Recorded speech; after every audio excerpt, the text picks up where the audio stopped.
मानवी जीवन किती अशाश्वत, अस्थिर आहे आणि भ्रामक आहे याचे फारच प्रभावी वर्णन श्री समर्थांनी केलेले आहे. केव्हा कशी वेळ येईल याचा भरवसा नसतो.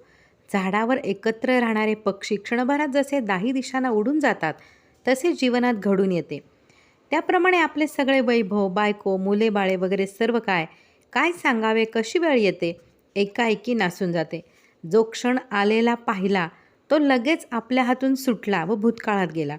अशा रीतीने संबंध आयुष्य निघून जाते आणि मग देह पडला की खालच्या योनीत जन्म घेऊन गत्यंतर नसते.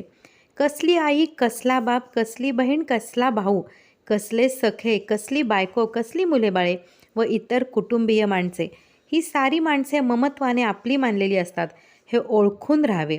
ही सगळी मंडळी सुखाच्या लालसेने गोळा होतात. आपल्या सुखदुःखामध्ये कोणीही वाटेकरी असत नाही. कसला प्रपंच आणि कसले कुळ, विनाकारण तळमळ करू नये. धनधान्य व ऐश्वर हे सगळे नाशवंतच आहे. कसले घर आणि कसला संसार, त्यासाठी एवढी आटापीट करण्याचे कारण नाही. जन्मभर त्यांचे ओझे वाहून अखेर ते सगळे सोडून जावे लागते. कसले तारुण्य, कसले वैभव, कसला विलास आणि कसला नखरा, हा सारा भ्रम आहे. जीवाला भुलवून फसवणारा देखावा आहे. याच क्षणी जर मृत्यू आला तर माणूस देवाला अंतरतो, कारण माझे माझे म्हणून प्रपंचात गुंतलेला असतो.